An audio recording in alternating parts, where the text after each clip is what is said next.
அந்த போயஸ் கார்டனில் வந்து இருந்தாங்கங்கிறது தீட்டெல்லாம் பட்டுருக்கிறதால இவங்க ஒரு புது மாளிகையை கட்டி அங்கே குடியேறாங்க. அதெல்லாம் வந்து விசாரிக்க வேண்டியது வந்து விசாரணை கமிஷன் தான் வச்சு பார்க்கணும், எப்படி உனக்கு இந்த வந்தது அப்படிங்கிறது. அந்த அம்மா மேலே ஊழல் குற்றச்சாட்டு சொல்லி தான் 4 வருஷம் ஜெயிலில் தள்ளிட்டீங்க. அந்த சொத்துக்களை இப்போ நீங்கள் வந்து ஜெயலலிதாவுடைய சொத்துக்களை அரசுடைமையாக்கி கோர்ட்டு உத்தரவு போட்டது மாதிரி இந்த சொத்தையும் அரசுடைமையாக்கி போடுன்னு சொல்லலாம், கேட்கலாம். அதுக்கு நீங்கள் ஆதாரத்தை கொடுங்க. உலகத்திலே மிகப்பெரிய மாளிகை வந்து கிரெம்ளின் மாளிகை ரஷ்யாவில் இருக்குது. அதுக்கு அடுத்த பெரிய மாளிகை வந்து பக்கிங்ஹாம் பேலஸ். அதுக்கு அடுத்து அதை 2ஐயும் விட பெருசுங்கிறாங்க ஜெயலலிதா. 44 அறைகள் இருக்குதுன்னாங்க. எந்த ரூமை போய் பார்த்துருப்பாங்க, எந்த ரூமில் உட்காந்து வந்துருப்பாங்க, என்ன பண்ணியிருப்பாங்கன்னு புரியல நமக்கு. அவ்வளோ பெரிய மாளிகை கட்டி என்ன பண்ணாங்க, வாழ்ந்தாங்களா? சட்டப்படி பார்க்க போனால் 8 அடி தாண்டா சொந்தம். அந்த 8 அடிக்கு மேலே உங்களுக்கு என்னங்க தேவை? கட்டிக்கிட்டு போய் ஒரு ஃபுட்பால் ஆட போகிறீங்க. அதை அவங்க ஆசையை தீர்த்துக்கிறாங்க, போட்டுருக்கு. அண்ணாமலைக்கே கொடுக்கல, நிர்மலா சீதாராமனுக்கு கொடுக்கல. நிர்மலா சீதாராமன் பொம்பளை, சனாதன இது பிரகாரம் பெண்கள் இழிபிறவைகள், அவங்கள கூப்பிடக்கூடாது. அண்ணாமலை பிற்படுத்தப்பட்ட ஜாதியை சேர்ந்தவர், அவரை கூப்பிடக்கூடாது. இளையராஜா எவ்வளவோ வேஷம் போட்டாருங்களே, தன்னை பிராமணர் மாதிரிலாம் கட்டிக்கிட்டார், அவரை கூப்பிடலையே. பட்டியலினத்தை சேர்ந்தவர் வரக்கூடாது. சசிகலா ஊடு கட்டினாங்கன்னா அதை திருப்பி அவங்கள கொண்டு வரதுக்கு, அரசியலில் கொண்டு வரதுக்கு பாஜக முயற்சிக்கணும். பாஜகவுடைய அனுமதி இல்லாமல் அவங்களால அரசியலுக்குலாம் வர்றாங்க. அவங்க அனுமதி கொடுத்துருக்காங்கன்னு அர்த்தம். அதனால தான் அவங்க வர்றாங்க. தேர்தலுக்கு முன்னாடி அவங்க அரசியல், தீவிர அரசியலுக்கு வருவாங்க.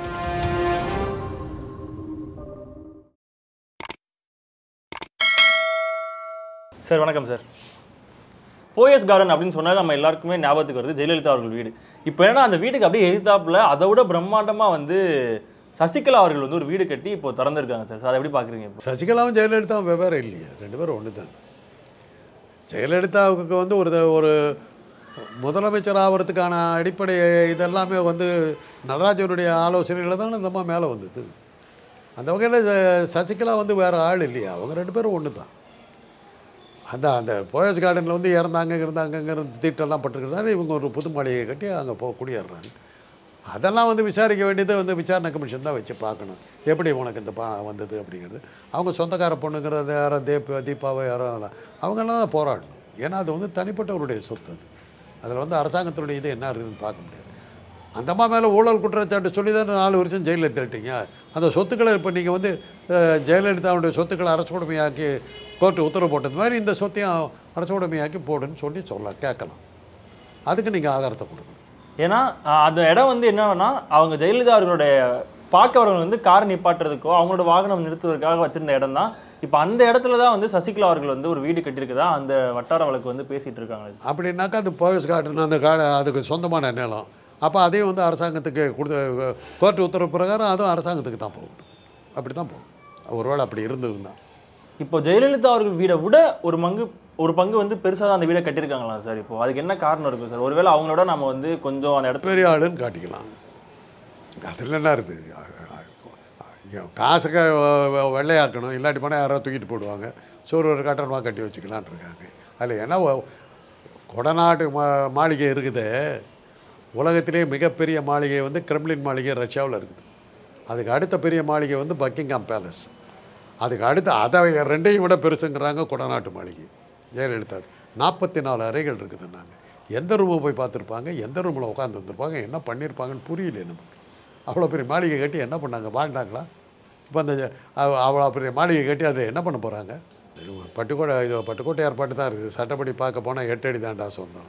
தட்டுக்கட்ட மனுஷன் கண்ணில் பட்டாதெல்லாம் சொந்தம். சட்டப்படி பார்க்க போனால் 8 அடி தாண்டா சொந்தம். அந்த 8 அடிக்கு மேலே உங்களுக்கு என்னங்க தேவை? கட்டிக்கிட்டு போய் ஒரு ஃபுட்பால் ஆட போகிறீங்க. அதை அவங்க ஆசையை தீர்த்துக்கிறாங்க, போட்டுக்கிட்டு அது பட்டு. ஆனால் இதை கேட்கணும். போயஸ் கார்டனுடைய தொடர்புடைய இதுனாக்கா அரசாங்கம் இது நீதிமன்ற உத்தரவுப்படி இதுவும் அரசாங்கத்தை எடுத்துக்கிறதுக்கு நியாயங்கள் இருக்குது, எடுக்கணுங்கிறது பார்க்கணும். அதாவது இதுக்கு முன்னாடி வந்து பார்த்திங்கன்னா திமுகவும் பாஜகவும் ஒன்றா இருந்திருந்தாங்க கட்சி வந்து. இப்போ அந்த கட்சி பிரிஞ்சிருக்கனால பாஜக வந்து இதில் வந்து தலையிட்டு திருப்பி அந்த ஒரு ரைடெலாம் வச்சு, ஏன்னா ஒரு டைம் வந்து அந்த ஒரு ரைடுன்றது நம்ம தமிழ்நாட்டில் ரொம்பவே ஃபேமஸாக இருந்துச்சு. ஸோ அந்த மாதிரி ஏதாவது வைக்கிறதுக்கான வாய்ப்பு இருக்கா சார்? தெரியாது. பழனிசாமி ரொம்ப ஓவராக பேசிக்கிட்டு போனார்னாக்கா நிஜமாவே எதிர்த்து போகிற மாதிரி இருந்ததுனாக்கா ரைடு பண்ணிவிடுவார். சார் இப்போ தான் நிஜமாவே பிரிஞ்சுட்டாங்களா சார் 2 பேரும்? மோடி அமித்ஷா சொன்னதை கேட்டுட்டு அவர் பேசிக்கிட்டு நீங்கள் வேறையா அங்கே போட்டு அவரே பயந்து போய் கிடக்கிறார், நிஜம் நம்பிட்டு ரைடு கீட்டு பண்ணிட்டு போகிறாங்கன்னு இப்படியெல்லாம் சொல்லி சொல்லி நிஜமாக தான் எதுக்குறாருன்னு எதாவது பண்ணிட்டாங்கன்னா அவர் எதுக்காக இவ்வளோ கஷ்டப்பட்டுக்கிட்டு வந்து இது மாதிரி பாஜக கிட்ட எதிர்ப்பாக இருக்கிற மாதிரிலாம் ஒரு நாடகம் போட்டுக்கிட்டு உட்காந்துட்டு இருக்காரு. அவ்வளோ கஷ்டப்பட்டு ஒரு ஷோ காட்டிக்கிட்டு இருக்கிறவர் வந்து ரைடுக்கு பயந்து தானே இவ்வளவும் பண்ணிகிட்டு இருக்காரு. இப்படியெல்லாம் பேசி வீட்டில் ரைடு வந்ததுன்னா அப்புறம் அந்த தனி கட்சி நடத்த வேண்டிய 3200 பேர் சோடு போட்டு உட்காந்துட்டு இருக்காரு. பூரா வீணாக போயிடும். இல்லை, தயவுசெய்து விட்டுருங்க. அவர் ஏதோ ரைடுக்கு பயந்து ஒரு கட்சியெல்லாம் நடத்திட்டு எதிர்கட்சி தலைவர்னு சொல்லிட்டு ரைடு இல்லாமல் தன்னை ஜாக்கிரதையாக வச்சுக்கிட்டு இருக்காரு. இருந்துட்டு போட்டுமே, ஏங்க அவர் தொந்தரவு பண்ணுறீங்க? அவர் ஒன்றும் அரசியலுக்கெல்லாம் சீரியஸாக வர மாட்டார். இல்லை, கவலையப்படாதீங்க. சார் இப்போ சசிகலா அவர்கள் வந்து அதிகமாக வந்து இப்போ வெளியே பேசப்படாததுக்கான காரணம் ஏதாவது இருக்கா சார்? சசிகலா வச்சு ஒன்றா சேர்த்து இந்த தேர்தலில் வந்து சசிகலா தலைமையில் வந்து அதிமுக இருக்குதுன்னு காட்டுறதுக்காக செய்யலாம், இருக்கலாம். அவங்கெல்லாம் தேர்தலுக்கு முன்னாடி ஒன்றா சேர்ந்தாங்கன்னு ஆச்சரியப்பட மாட்டேன்.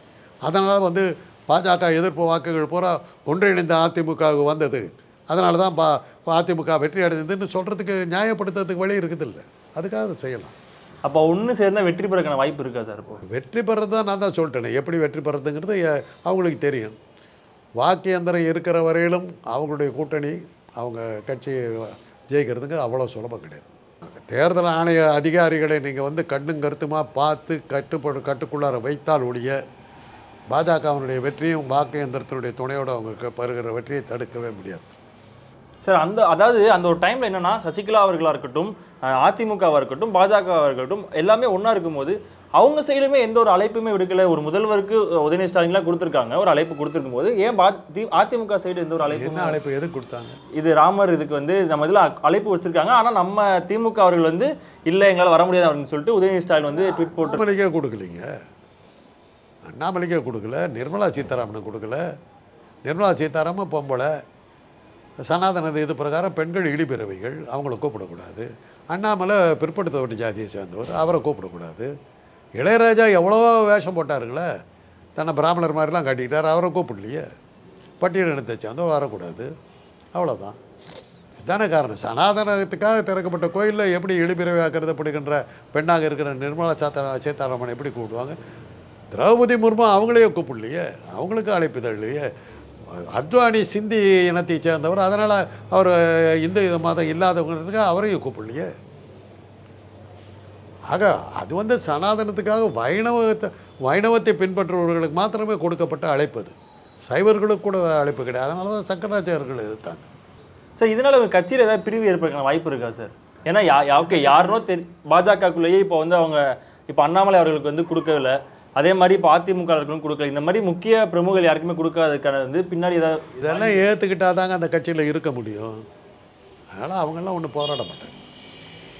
பார்த்தீங்களா, அவர் இப்போ போய் கேட்டிங்கன்னா இளையராஜா என்ன சொல்கிறாரு பாருங்க, எனக்கு கூப்பிடவே இல்லை, பார்த்தீங்களா எவ்வளோ சந்தோஷமாக இருக்குன்னு தெரியுமா அப்படின்றாரு. வேறு என்ன பண்ண முடியும்? கருவாட்டை பறி கொடுத்த பாப்பாத்தி பேர் முழிக்கிறாரு, ஒன்றும் துச்சமாக கூட மதிக்கலை, அவ்வளோதான். அதில் அவங்க தெளிவாக இருக்கிறாங்க. சனாதனத்துக்கு நாங்கள் இருக்கோம், நீ வந்து எனக்கு சப்போர்ட், நீயா வந்து விடுவுற, நான் சரி வான்றேன், உன்னை யார் கூப்பிட்டா, அவ்வளோதான். இப்போ வந்து சசிகலா அவர்கள் வந்து இந்த வீடை வந்து இப்போ வந்து வாங்கி அதாவது கட்டி ஓப்பன் பண்ணியிருக்காங்க சார். ஒருவேளை இவங்க வந்து அதிகமாக வெளியே பேசப்படாதனால தான் இந்த ஒரு விஷயமும் வெளியே வராதுக்கான காரணமாக இருக்கு. தெரியாதுங்க, நீங்கள் சொல்கிறது எல்லாமே ரைட்டாக இருக்கலாம், யாருக்கு தெரியும். சசிகலா வீடு கட்டினாங்கன்னா அதை என்னதுக்கு திருப்பி அவங்கள கொண்டு வரதுக்கு, அரசியலில் கொண்டு வரதுக்கு பாஜக முயற்சிக்கலாம். பாஜகவுடைய அனுமதி இல்லாமல் அவங்களால அரசியலுக்குலாம் வர்றாங்க, அவங்க அனுமதி கொடுத்துருக்காங்கன்னு அர்த்தம். அதனால தான் அவங்க வர்றாங்க. தேர்தலுக்கு முன்னாடி அவங்க தீவிர அரசியலுக்கு வருவாங்க. அதை வச்சுக்கிட்டு பழனிசாமிக்கு அவங்க சப்போர்ட்டாக இவங்கெல்லாம் ஒன்றா சேர்ந்து தேர்தலில் போட்டியிடுவாங்க. அதனால தான் வெற்றி அடைஞ்சது அதிமுகன்னு சொல்கிறதுக்கு அது ஒரு நியாயப்படுத்துறதுக்கு அது ஒரு காரணமாக இருக்கும். ஒருவேளை இவங்கெல்லாம் ஒற்றுமையாக இருந்தாங்கன்னா திமுக அவர்கள் வீழ்த்தி வந்து வெற்றி பெற தோற்றுருவாங்க. திமுக தோற்றுரும், ஒன்றுமே பண்ண முடியாது. மக்கள் எவ்வளோ பேர் அப்படியே பழனிசாமி பின்னாடி கோடி கணக்கில் போயிட்டுருக்குறாங்க. இந்த சசிகலா பின்னாடி அக்கம் பக்கத்தில் இருக்கிற நாட்டில் இருந்தாலும் ஆதரவு வந்துருக்குது. அப்புறம் என்ன இருக்குது? அப்புறம் என்ன, 3 பேர் சேர்ந்தால் முடிஞ்சு போச்சு இல்லை? அமெரிக்கா தேர்தலே நிற்கலாமே, புட்டின் காலி, பைடன் காலி, எல்லாம் காலி. 3 பேர் சேர்ந்தால் முடிஞ்சு போச்சு இல்லை?